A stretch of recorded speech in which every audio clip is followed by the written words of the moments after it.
The morning sun rose over Harvest Moon Colony like any other day. Children walked to school with their bags. Farmers checked their fields. The smell of fresh bread came from the bakeries in the main settlement. Nobody knew this would be their last normal day. Governor Junho Kim stood on his office balcony, drinking coffee and watching the town wake up. He had been a soldier once, a good one. But that was 20 years ago. Now he governed a peaceful farming colony of 47,000 people. He liked it this way. The quiet life suited him. Commander Minji Park was already at work in the defense center. She commanded 200 security personnel and 3 small patrol ships. It was barely enough to handle pirates or smugglers, but Harvest Moon had never needed more. The colony was far from any trouble. At least, that was what everyone believed. The alarm came without warning. Minji was reviewing duty rosters when her screens exploded with red alerts. Ships were dropping out of hyperspace at the edge of the system. Big ships. Military ships. Lots of them. She hit the emergency broadcast button. Her voice went out across every radio and screen in the colony. This is Commander Park. Unknown military vessels entering system. All defense personnel report immediately. Civilians, begin evacuation procedures.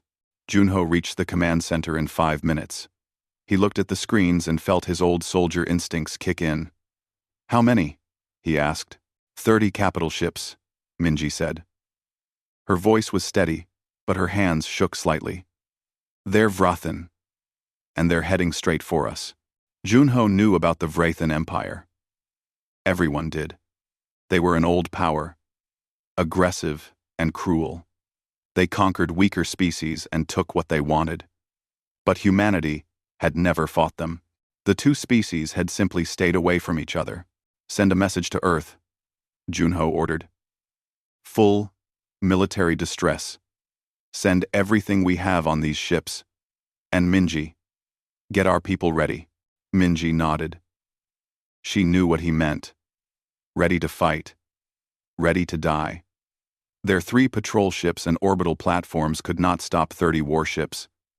But they would try anyway. The Vrathan fleet commander was named Thexval. He sat in his command chair and looked at the human colony on his screens. It seemed so small and weak. This would be easy. His species had crushed dozens of civilizations. Humans would be no different. He opened a communication channel to the colony. Human settlement. This is Commander Thexval of the Vrathan Empire. You are in territory we claim. Surrender immediately or be destroyed. Junho took the communication. He looked at the reptilian face on his screen. This is Governor Junho Kim. Harvest Moon is a peaceful colony under Earth protection. Leave now, or Earth will respond. Thexval laughed. It sounded like rocks, grinding together. Earth is far away, human. We are here now. You have 1 hour to surrender. Junho closed the channel. He looked at Minji. How long until Earth gets our message? 3 weeks, she said quietly. And another 3 weeks for any help to arrive. They both knew what that meant. They were alone. The hour passed too quickly. When it ended, Thexval gave the order to attack.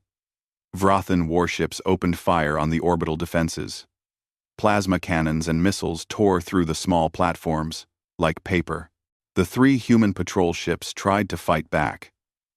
They managed to damage 1 Vrathan ship.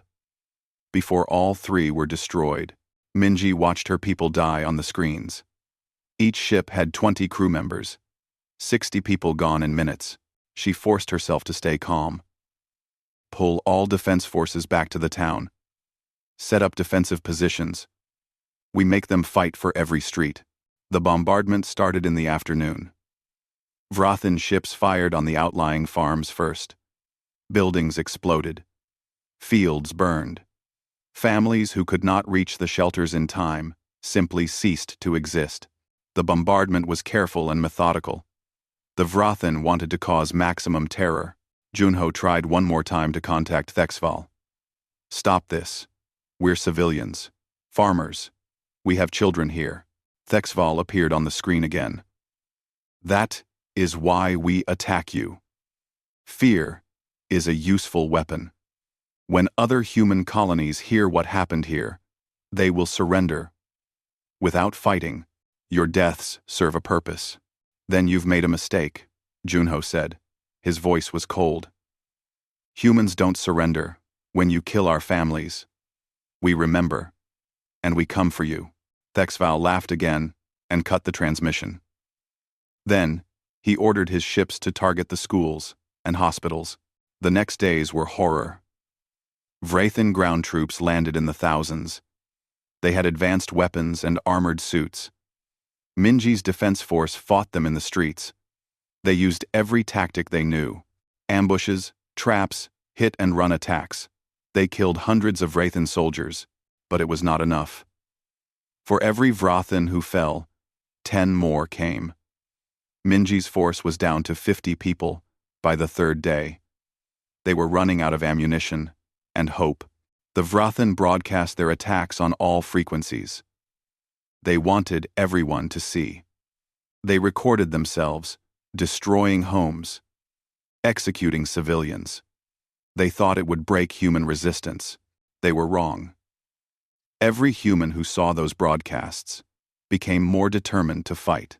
On the 7th day, Minji made her last stand at the defense center. She had 15 people left. They had set up barricades and prepared for the end. When the Vrathan came, they fought until their weapons were empty. Then they fought with knives and bare hands. Minji killed 5 Vrathan soldiers before plasma fire cut her down. Her last thought was hope that her brother Wujin would hear about this. He was military. He would understand. He would make them pay. Junho was in the governor's mansion when it was surrounded. He had sent one final transmission to Earth. A complete report. Video evidence of everything. His last words were recorded clearly. Tell Earth what happened here. Tell them who did this. Tell them we stood our ground. Tell Earth. Tell Earth. Tell Earth. Tell Earth. Then the mansion exploded under Vrathan fire. The massacre took 1 week. 46,847 colonists died.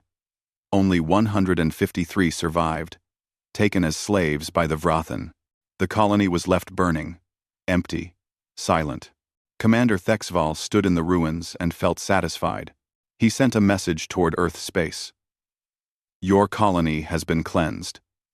Leave this sector, or more settlements will share this fate. The Vrathan Empire has spoken. Vrathan Empire, they had monocommon. He truly believed humans would back down. His species had done this to dozens of others. They always backed down, always negotiated, always gave up their territory to avoid more deaths. Thexval did not understand humans. He did not know their history. He did not know about their wars, their stubbornness, their absolute refusal to forget an injury. He had just made the worst mistake the Vrathan Empire would ever make.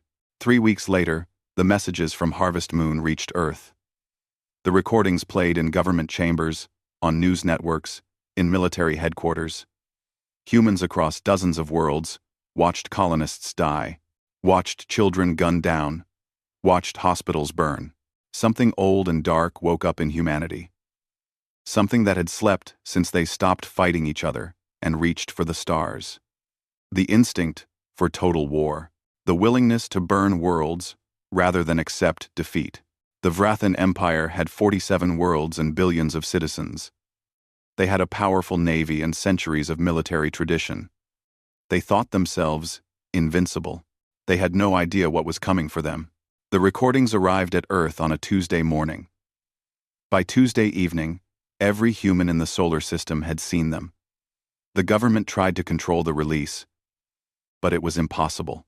The footage spread like wildfire across every network and communication channel. President Taeyang Han watched the recordings in his private office first.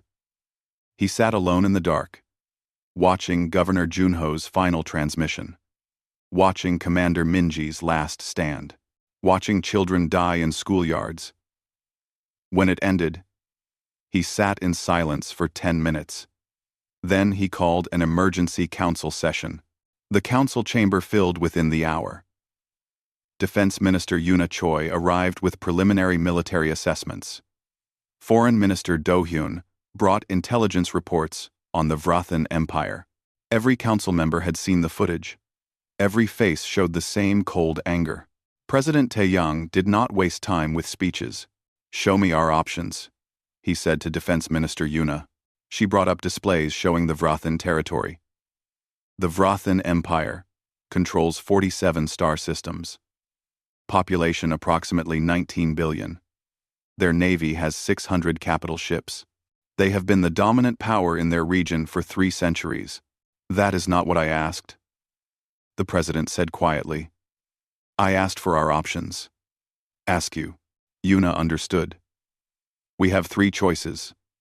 First, diplomatic protest through interstellar channels. Second, economic sanctions and isolation. Third, military response." She paused. "I recommend option 3. "Elaborate," the president said. "The Vrathan attacked us because they think we are weak. If we respond with diplomacy, we confirm that belief. Every other aggressive species in the galaxy will see us as easy targets. Our colonies will never be safe." Yoona brought up force projections. "We can mobilize 1,600 warships within 6 months. We have weapons systems the Vrathan have never encountered. We have trained personnel and industrial capacity." Foreign Minister Do Hyun spoke up. "Military action will be costly. We are talking about war with an established empire. Thousands of our people will die." "And 47,000 already died," Yoona replied. "The question is whether we accept that or respond to it." The council voted. It was unanimous. The president's voice was steady as he gave the order. "Prepare for total war. The Vrathan Empire is to be eliminated as a military threat. Their leadership will face justice. Our people will be recovered. Make it happen." Defense Minister Yoona left the chamber and went directly to military headquarters. Admiral Hyun Lee was waiting for her. He was a thin man, with gray hair and calm eyes. He had spent 40 years in Earth's Navy, rising through the ranks during the peaceful expansion era. Now he would lead humanity's first external war in generations. "You have full authorization," Yoona told him. "Whatever you need, however long it takes." Admiral Hyun nodded slowly. "I will need every military vessel we can spare, every reserve unit activated, every shipyard converted to war production." He paused. "And I need the council to understand something. The weapons I am about to deploy were designed to fight other humans. They are extremely effective. If we use them on the Vrathan, it will not be clean or quick." "Good," Yoona said simply. "They devastated Harvest Moon. Show them what devastation really means." The mobilization began immediately. Ships were recalled from exploration missions, patrol routes, and scientific expeditions. Reservists received activation orders. The recruitment centers were flooded with volunteers, many from the outer colonies who understood they could be next. Among the volunteers was a man named Woojin Park. He had resigned from the military 5 years ago to become a civilian cargo pilot. He was also Commander Minji Park's younger brother. When he saw the footage of her last stand, he walked into the recruitment center and demanded his commission be reinstated. They made him a captain within a week and gave him command of a fast attack squadron. His first order was to review the tactical data from Harvest Moon. He watched his sister die 3 times before he could bring himself to analyze the combat objectively. When he finished, he wrote a simple report. "The Vrathan are competent, but predictable. They rely on superior firepower and numbers. Recommend aggressive close-range tactics to negate their advantages." His report went up the chain of command and landed on Admiral Hyun's desk. The admiral read it carefully, then added Captain Woojin to the expeditionary force roster. Officers who had lost family made the best fighters. They had motivation that went beyond duty. The weapons came next. Earth's arsenals opened for the first time in decades. Kinetic kill vehicles that could crack planets, nanite swarms designed to disassemble ships from the inside, quantum disruption bombs. Biological weapons tailored to Vrathan physiology, developed by scientists who worked around the clock after receiving tissue samples from old first contact records. But the most terrible weapons were the X-19 warheads. They had been developed during humanity's darkest period, when Earth nations prepared for total annihilation of each other.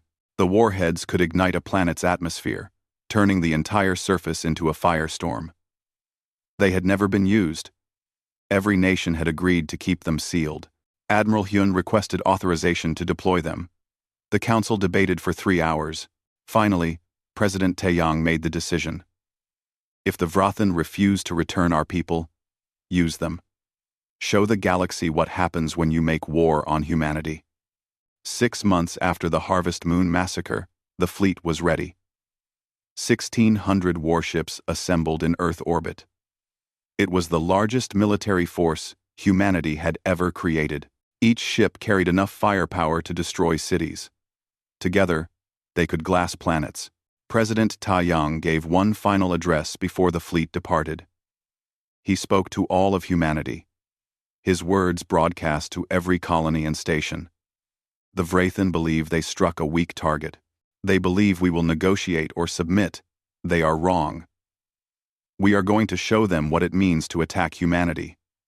We are going to recover our people. We are going to destroy their military. And we are going to ensure that no species ever makes this mistake again. The speech was translated into 300 alien languages and broadcast across known space. The galactic community listened and began to re-evaluate their opinions of humanity. Some species sent quiet diplomatic messages supporting Earth's response. Others withdrew into their territories, hoping to avoid notice. Admiral Hyun stood on the bridge of his flagship and gave the order to depart. The fleet moved as one, accelerating toward hyperspace jump points. The destination was Vrathan space. The mission was clear. As the ships jumped away, Admiral Hyun reviewed the operational plan one more time. It was simple and brutal. Strike the Vrathan border defenses first. Destroy their ability to respond. Push toward their core worlds. Recover the Harvest Moon survivors. Eliminate the Vrathan leadership. Leave no doubt about humanity's capability or resolve. His operations officer asked a question. Sir, what if they surrender before we reach their homeworld? Admiral Hyun's response was cold and certain. They will surrender. The question is, how many of their worlds burn before they do? He looked at the tactical display, showing Vrathan territory. They killed 47,000 of our people. They thought we would accept it. We are going to teach them why that was a mistake. The fleet traveled through hyperspace for 3 months. During that time, the Vrathan High Command received intelligence reports about human fleet movements. Supreme Commander Vexroth read them with dismissal. Humans were mobilizing, yes. But they were young species. Inexperienced. They had never fought a real war against an established power. He ordered additional forces to the border, but did not recall his fleets from other regions. This would be a defensive action. The humans would see Vrathan's strength, realize they were outmatched, and negotiate. That was how these situations always ended. Vexroth had fought in 40 campaigns over his long career. He had conquered 6 species. He knew how warfare worked. Power determined outcomes. The Vrathan had more ships, more soldiers, more experience. Simple mathematics.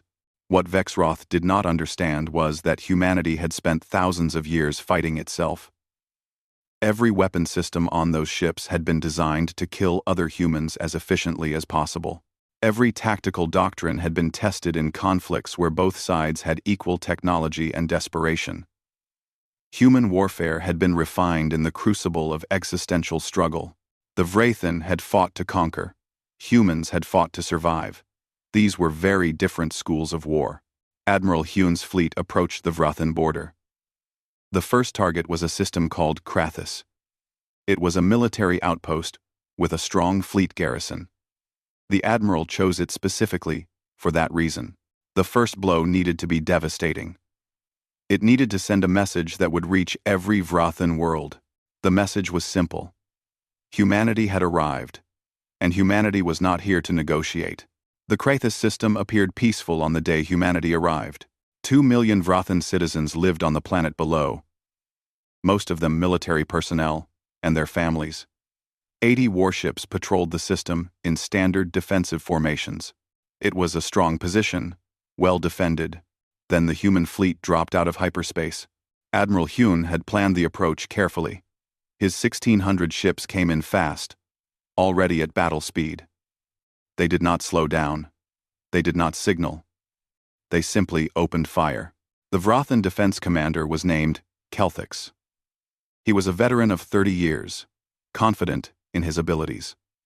When his sensors detected the human fleet, he ordered his ships to intercept positions. 80 ships against 1,600 seemed bad, but reinforcements would arrive soon. He just needed to hold. He did not get the chance. The human attack was nothing like Vrathan tactical doctrine.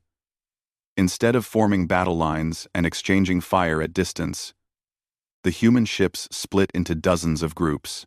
They moved fast, targeting specific Vrathan vessels with overwhelming force. Kelthix watched 3 of his heavy cruisers disappear in explosions within the first minute. The humans were using weapons he had never seen. Railguns that fired metal slugs at nearly light speed. Each impact hit with the force of a nuclear weapon. Missile swarms that adapted to his point defense systems. Energy beams that cut through Vrathan shields like they were not there. He tried to rally his forces, but the humans gave him no time.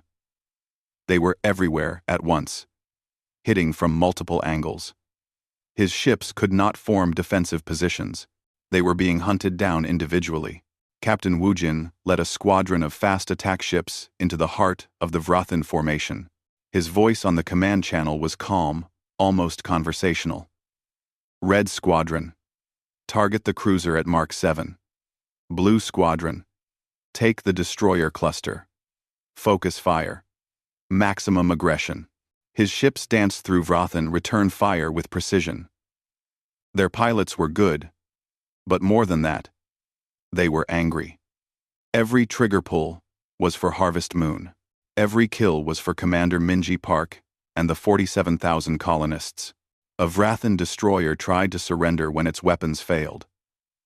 The captain broadcast on all frequencies, pleading for mercy. Captain Woojin's response was cold. Negative. Continue engagement. His ships fired until the destroyer was debris. The battle lasted 15 minutes. All 80 Vrathan warships were destroyed. Human losses were minimal. 3 ships damaged, none destroyed. The Vrathan defense of Krathus was gone, and their ground forces watched helplessly from the planet. Commander Thexval was on Krathus. He had been reassigned here after the Harvest Moon operation. Now he stood in the command center and watched the human fleet in orbit. He sent urgent messages to the High Command. Human fleet is far more powerful than estimated. Request immediate reinforcements. We cannot hold.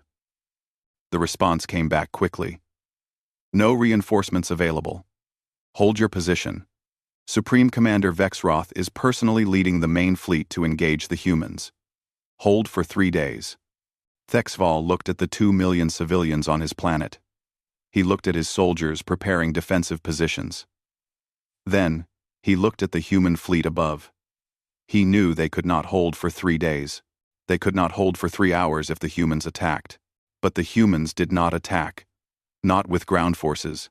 Admiral Hyun stood on his flagship bridge and reviewed the tactical situation. He could land troops and take the planet in a week, maybe 2.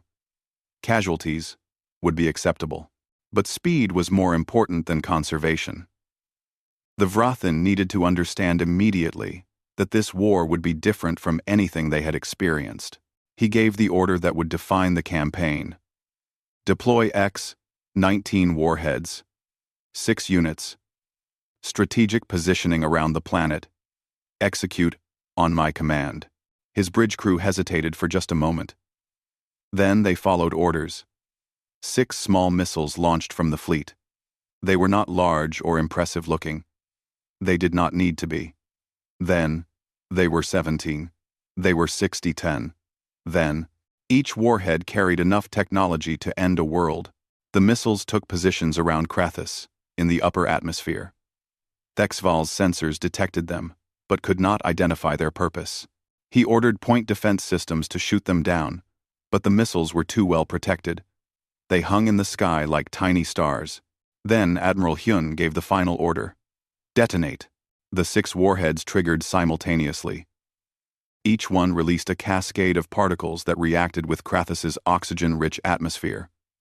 The reaction spread at impossible speed, feeding on itself. Within seconds, the entire atmosphere was burning. Thexval watched the sky turn red, then white. The temperature in his command center spiked even through the reinforced walls. He had time for one final thought before the firestorm consumed everything. He realized that humans were not like the other species the Vrathan had conquered. Humans were worse. The planet Krathus burned for 47 minutes. Admiral Hyun had timed it specifically. 47 minutes for 47,000 dead colonists. When the firestorm finally died, the planet's surface was ash. 2 million Vrathan were dead. The ecosystem was destroyed forever. Admiral Hyun broadcast on all Vrathan military frequencies. His message was simple and clear. This is the fate of those who make war on humanity. Your fleet is destroyed. Your world is ash. Surrender our people within 72 hours, or every Vrathan military installation will share this fate. The message reached Vrathan High Command on their capital world. Supreme Commander Vexroth listened to it in his war room, surrounded by his officers. They were shocked. Some were terrified. Vexroth himself felt something he had not experienced in decades. Doubt. But he was Vrathan. His species had ruled this region of space for 3 centuries. They did not surrender to anyone, especially not to young species like humanity. He gave orders to the main fleet. Proceed to intercept and destroy the human forces. They have exhausted their most powerful weapons on Krathus. Now, we show them real warfare. The Vrathan main fleet was 300 capital ships strong. It was the pride of the Empire, commanded by the best officers, equipped with the finest weapons. They moved to engage the human fleet at a system called Delthus. Vexroth was confident. 300 against 1,600 seemed bad, but Vrathan ships were larger and more powerful. Experience would make the difference. The Battle of Delthus began on a clear morning in that system. The 2 fleets met in the space between planets. For a moment, they simply faced each other across the void. Then, the firing started. The battle was not close. The Vrathan fought bravely and well, using tactics that had won them 100 victories. But humanity's weapons were overwhelming. Railgun fire tore through Vrathan armor. Nanite swarms infiltrated their ships and disassembled critical systems. Quantum torpedoes disrupted their power cores. Lieutenant Hana Song commanded a destroyer squadron in the thick of the fighting. She lost 2 ships to Vrathan heavy cruisers, but destroyed 14 enemy vessels in return. Her tactical report later was simple. Enemy responses are predictable. They follow doctrine rigidly. We can maintain aggressive engagement with acceptable losses. The battle raged for 6 hours. When it ended, the Vrathan main fleet was destroyed. 270 ships were gone. 30 managed to retreat. Heavily damaged, the human fleet lost 43 vessels. Supreme Commander Vexroth received the news in silence. His main fleet was gone. His best officers were dead. The humans had demonstrated that they could win conventional engagements with ease. Worse, they had demonstrated their willingness to burn entire planets. During the battle, a human stealth team led by Captain Sang-hoon had boarded a Vrathan logistics ship. They recovered intelligence data before destroying the vessel. The data included locations of Vrathan supply bases, fleet deployments, and something more important: the location where the Harvest Moon survivors were being held. The information reached Admiral Hyun immediately. He divided his forces into 3 groups. The main fleet would continue pushing toward Vrathan core worlds. A fast response team under Captain Woojin would attempt to rescue the survivors. A third group, called Reaper Squadron, would begin systematic destruction of Vrathan military installations across their empire. The 72-hour deadline passed with no response from the Vrathan. They were still hoping for a diplomatic solution, still believing that humans would eventually negotiate. They were wrong. Admiral Hyun's response was 3 more planets set on fire. Each one was a military world, with significant fleet bases. Each one received the same treatment as Krathus. The X-19 warheads turned them into burning tombs. 7 million Vrathan died in a single day. The galaxy watched in horror. Other alien species monitored the conflict and began revising their opinions of humanity. Messages arrived at Earth from a dozen governments. Some offered support, others offered to mediate. All of them recognized that something fundamental had changed in galactic politics. Humanity was no longer a young species feeling its way carefully through interstellar relations. Humanity was a power that would burn worlds rather than accept the death of its citizens. The Vrathan had thought they were attacking easy prey. They had awakened something ancient and terrible instead. Captain Woojin prepared his task force for the rescue mission. Intelligence said the Harvest Moon survivors were on a world called Vrethna, held in a slave processing facility. Time was critical. The Vrathan High Command had issued orders to execute all human prisoners, rather than let them be recovered. Woojin looked at the tactical data and knew the mission would be costly.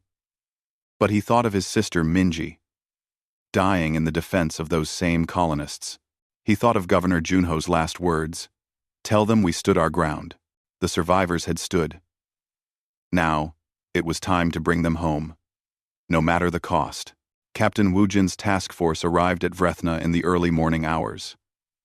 The planet was a secondary Vrathan world, used mainly for processing slaves and war captives. Intelligence reports confirmed that 153 humans from Harvest Moon were held in a facility on the northern continent. The tactical situation was difficult. Orbital bombardment would kill the hostages. A conventional assault would give the Vrathan time to execute their prisoners. Woojin proposed a third option that made his commanders nervous. His ships would drop directly through the atmosphere at dangerous speeds, deploy troops via drop pods, then provide close air support while the Marines secured the facility. The plan had a 40% casualty estimate even if everything went perfectly. Woojin's response to the concerns was simple. "My sister died defending those colonists. I will not leave them because the rescue is hard." The operation began at dawn. 6 assault ships hit Vrethna's atmosphere like falling meteors. Their heat shields glowed white-hot as they descended at speeds that stressed the ships to their limits. Vrathan air defenses opened fire immediately. Surface-to-air missiles streaked upward.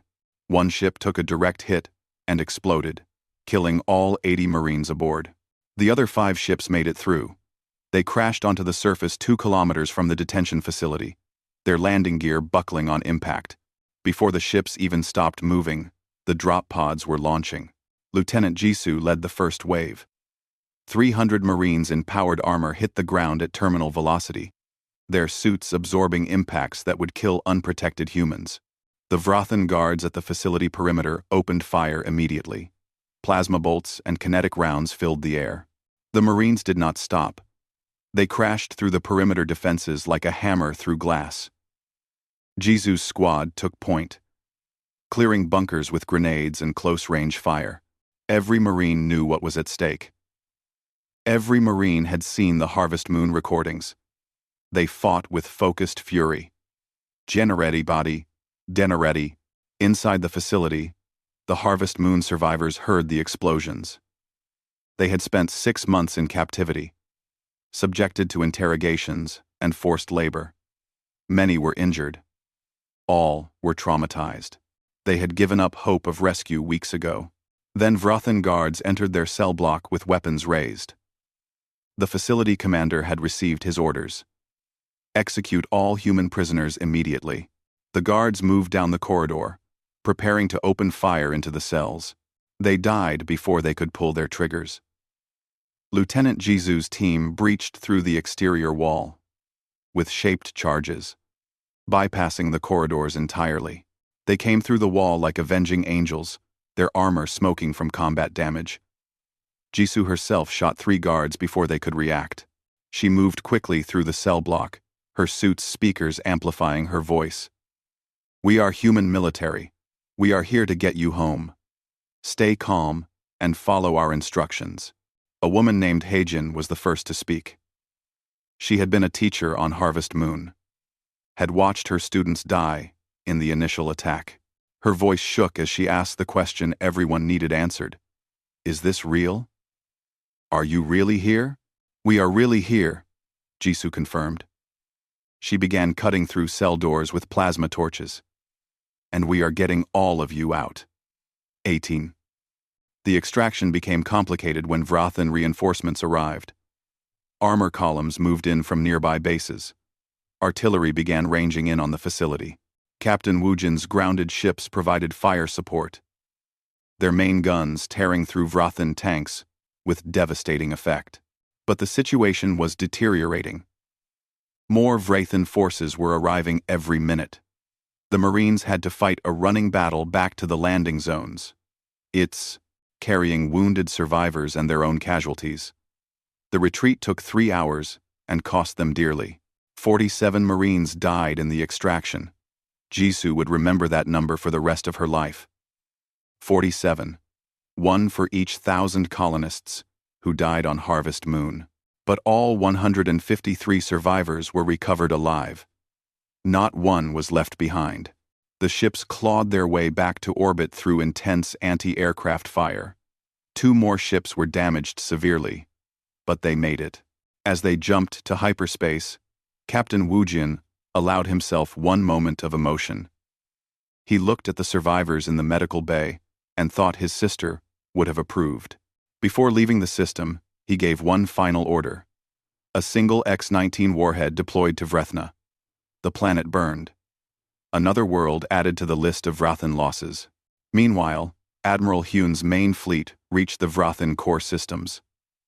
The Empire's leadership finally understood the true nature of their situation. Supreme Commander Vexroth sent desperate diplomatic messages. He offered reparations, territorial concessions, anything to stop the human advance. President Taeyang's response was delivered personally through encrypted channels. "You killed our people. You thought us weak. Now face the consequences. Your military will be destroyed. Your leaders will face justice. Your empire is finished. There will be no negotiation." The Vrathan prepared for a final stand at their homeworld. Vrathex Prime. Every remaining ship was recalled. Every defense platform was activated. Every weapon was prepared. They would make the humans pay dearly for this victory. The Battle of Vrathex Prime lasted 3 days. The Vrathan fought with desperate courage, knowing they were fighting for survival. Their defenders inflicted significant casualties on the human fleet. 90 human ships were destroyed or disabled, but it was not enough. The humans employed weapons and tactics that crossed ethical lines. Nanite swarms were deployed that consumed Vrathan ships from within, leaving crews to suffocate as their vessels disintegrated around them. Biological weapons tailored to Vrathan physiology were used, causing horrific deaths. When the Vrathan fleet retreated to the planetary defense grid, the humans did not assault it directly. Instead, they positioned their ships at extreme range and methodically destroyed each defense platform over the course of 2 days. The Vrathan could only watch as their final protection was dismantled piece by piece. On the 3rd day, with their defenses gone and the human fleet in orbit, Admiral Hune sent his final ultimatum. "We will spare Vrathex Prime under one condition. Supreme Commander Vexroth and his entire command staff will surrender for trial. All military facilities will be destroyed. Your navy will be decommissioned. You have 12 hours. In the Vrathan Command Center, Vexroth faced the end of everything he had built. His officers argued about continuing the fight, about evacuating the planet, about negotiating better terms. But Vexroth looked at the human fleet above and knew the truth. The humans would burn this world just like the others. Billions would die. He made his decision. Prepare for surrender. I will face their justice. Some of his officers protested. It was dishonorable. It was cowardice. Vexroth silenced them with a look. Honor? We lost our honor when we massacred farmers and children. Courage? Courage is accepting consequences for our actions. I ordered the attack on Harvest Moon. I will face what comes. 12 hours later, Vexroth and his command staff surrendered themselves to human forces. They were taken into custody and transported to Earth for trial. The Vrothan Empire, which had dominated a region of space for 3 centuries, capitulated completely.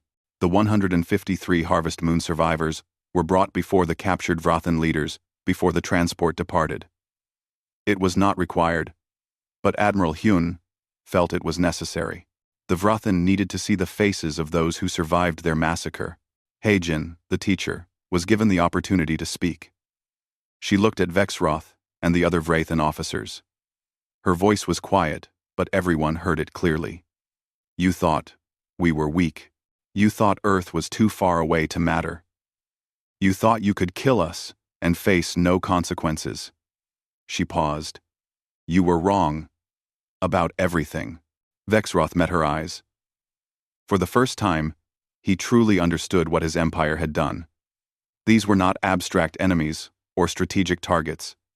They were people, families, teachers and farmers and children. And by attacking them, the Vrothan had awakened something terrible. I have no defense, Vexroth said. What we did was wrong. What I ordered was evil. I will accept whatever judgment your people decide. Haejin nodded slowly. Then she turned and walked away. She had nothing more to say to him. The fleet began its journey back to Earth. Behind them, Vrothan space was transformed. 43 worlds were uninhabitable. Burned to ash by X-19 warheads, the Vrathan navy was gone. Every ship destroyed or captured. Military installations across the empire lay in ruins. The Vrothan population, reduced from 19 billion to 11 billion, faced a harsh new reality. Their empire was broken. Their leaders would face justice, and human peacekeepers would occupy their space indefinitely to ensure they never threatened anyone again. On the flagship's medical bay, Haejin sat with the other survivors and tried to process what had happened. They had been rescued. Earth had come for them. The Vrathan had paid a terrible price for their attack, but 46,847 colonists were still dead. Governor Junho was gone. Commander Minji was gone. Their families and friends were gone. The rescue did not bring them back. Victory did not heal the wounds. Still, as the fleet jumped toward Earth, Haejin felt something she had not felt in 6 months. Hope. Humanity had proven that no matter how far from Earth you traveled, you were not alone. If someone attacked you, humanity would respond. Absolutely, and without mercy. It was a cold comfort, but it was comfort nonetheless. The trials began 6 months after the war ended. They were held on Earth, in the International Court of Justice, broadcast across human space, and to every species monitoring the outcome. Supreme Commander Vexroth and 18 senior Vrothan officers faced charges of genocide, crimes against humanity, and violations of interstellar law. Defense Minister Yuna served as the chief prosecutor. She was methodical and thorough, building her case piece by piece. The evidence was overwhelming.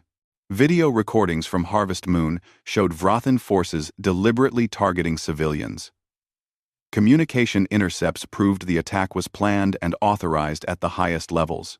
Survivor testimony described the massacre in painful detail. The defense attorneys, provided by Earth to ensure fairness, argued that the Vrothan were following their cultural norms of warfare, that they did not understand humans would respond so aggressively, that military necessity justified their actions. Yuna's response was devastating in its simplicity. She played the recording of children being gunned down in a schoolyard. Then, she asked a single question. What military necessity required this? The courtroom was silent. The defense had no answer. The trial lasted 3 months. The verdict was unanimous on all charges. Vexroth and his officers were found guilty and sentenced to death. The executions were carried out 1 week later with clinical efficiency. No ceremony. No speeches. Humanity was not interested in making martyrs, only in ensuring justice and sending a clear message. The surviving Vrathan population, now 11 billion across 4 intact worlds, faced reconstruction under human oversight. Their military was limited to small system defense forces. Reparations were imposed that would take 3 generations to pay. Human peacekeeping forces established permanent bases in former Vrathan space. Most significantly, a monument was constructed on Vrathex Prime in the capital city. It was a black stone wall, 10 meters high and 100 meters long. Carved into it were the names of every human colonist killed on Harvest Moon. All 46,847 names. Vrathan children were required to visit it as part of their education. They would learn what happened when their empire attacked the wrong species. Captain Wujin was promoted to admiral and given command of the new colonial defense force. His mandate was clear. No human settlement would ever face an undefended attack again. He accepted the promotion in a simple ceremony. No celebration, no speeches, just duty. On his first day as admiral, he took a transport to Harvest Moon. The colony had been transformed from a burned settlement into a vast memorial and cemetery. Every colonist who died was buried there, their graves marked with simple stones.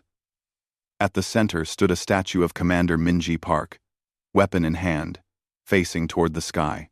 Wujin stood before his sister's statue for a long time. He did not pray or speak. He simply remembered. Then, he returned to his duties. The dead were honored best through action, not words. The 153 survivors faced the difficult task of rebuilding their lives. Some chose to remain in space, accepting positions on other colonies or stations. Others returned to Earth, unable to face the frontier anymore. A few, like Heijin, chose to go back to Harvest Moon. The colony was being rebuilt.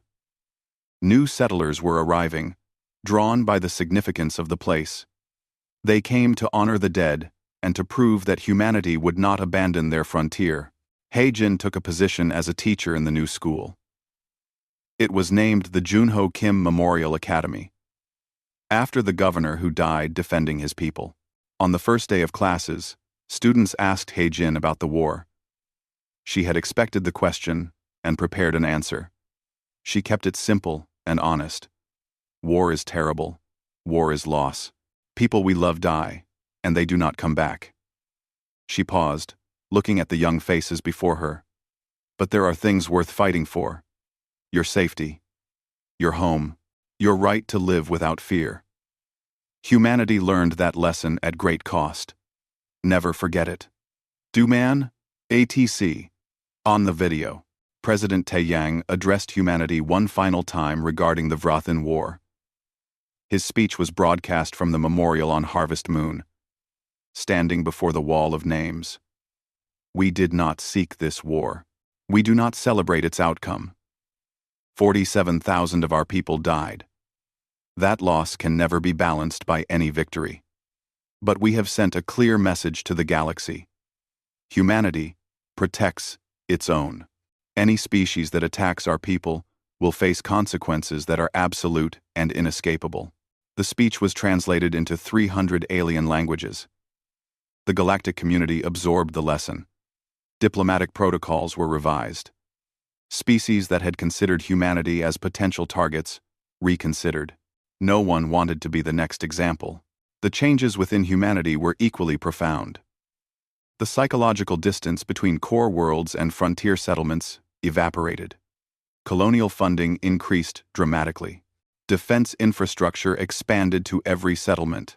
The doctrine was simple. Every colony would have the means to resist. Every attack would receive an immediate response. Admiral Hyun, now commanding all human military forces, oversaw the transition. In a classified briefing to the Defense Council, he explained the new reality. Before Harvest Moon, our defense strategy was reactive. We would respond to threats after they emerged. That cost 47,000 lives. The new strategy is preventive.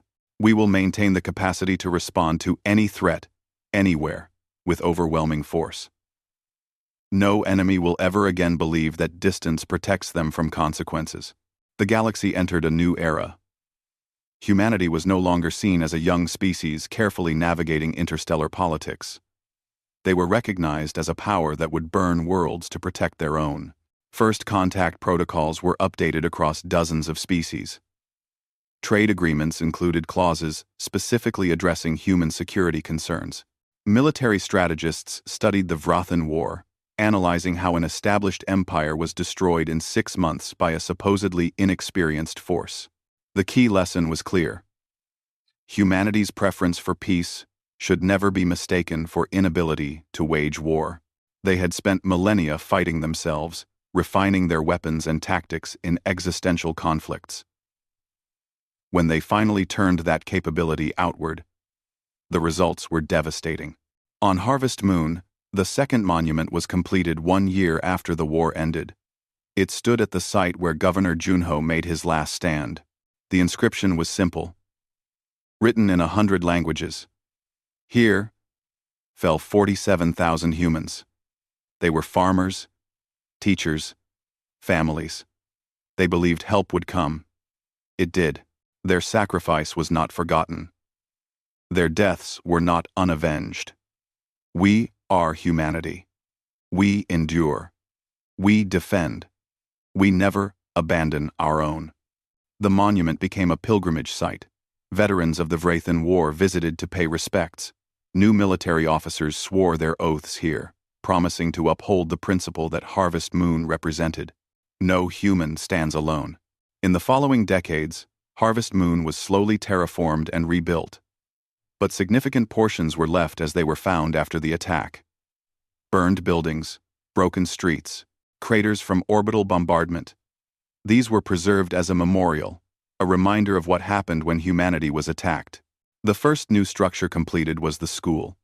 On opening day, Haejin stood before her first class of students born after the war. They had never known the fear that she and the other survivors carried. That was good. That was the point. One student asked why they studied the war if it was so painful. Haejin thought carefully before answering. We study it so you understand what people are capable of. Both the evil that the Vrothan did and the determination that humanity showed in response. You need to know both. You need to remember that peace is precious, but some things are worth fighting for. Another student asked if humanity had gone too far. If burning 43 worlds was justice or revenge. It was a good question. Haejin appreciated the thoughtfulness behind it. I do not have a simple answer. What I know is this. The Vrothan killed 47,000 people deliberately and without mercy. Humanity responded with overwhelming force to ensure it never happened again. Was it justice? Was it revenge? Perhaps it was both, but I sleep better knowing that anyone who thinks about attacking a human colony remembers what happened to the Vrothan. The Vrothan themselves were learning to live with their new reality. The younger generation, those born after the war, grew up in a very different empire than their parents knew. They learned about the massacre their military committed. They learned about the price their people paid. Most importantly, they learned that might does not make right. A Vrothan historian named Thexus wrote a comprehensive study of the war 20 years later. His conclusion was stark. We believed ourselves superior because we had conquered others. We did not understand that the truly dangerous species are not those who conquer, but those who protect. Humanity fights not for glory or territory, but for their families. That makes them unbeatable. Our empire learned this too late. On the 50th anniversary of the Harvest Moon massacre, a joint ceremony was held. Human and Vrothan representatives stood together before the memorial. A Vrothan elder spoke, his words translated for the humans present. We cannot undo what was done. We cannot bring back those who died. But we can ensure it never happens again. We can teach our children that every life has value. That might, without morality, leads only to destruction. Hagen attended the ceremony. She was an old woman now, having spent her entire life on Harvest Moon as a teacher. She listened to the Vrathan elder and felt something she had not expected. Not forgiveness, exactly, but perhaps understanding.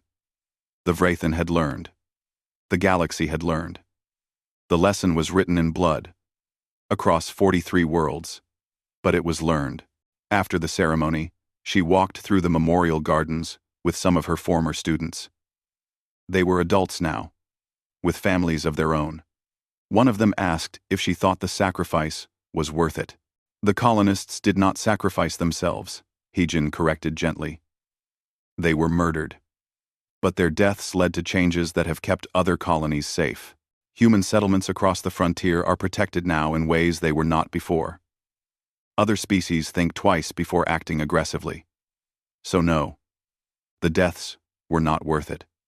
Nothing could be worth that cost. But something meaningful came from them. As the sun set over Harvest Moon, casting long shadows across the memorial, Hagen thought about Governor Junho's last words. Tell them we stood our ground. The message had been delivered. Humanity had stood its ground. And in doing so, they had changed the balance of power in the galaxy forever. The Vrathan had attacked one human colony, expecting easy conquest. Instead, they awakened humanity's capacity for total war. 43 worlds burned. An empire fell. And the lesson echoed across the stars. Attack humanity at your own risk. They will come for you. They will find you. And they will ensure you never threaten them again. This was the new reality of galactic politics. This was the legacy of Harvest Moon. Humanity had shown the galaxy who they truly were. Not conquerors. Not aggressors. But protectors who would cross any line, burn any world, and pay any price to defend their own. The message was clear. The galaxy listened, and no one ever made the Vrathan's mistake again.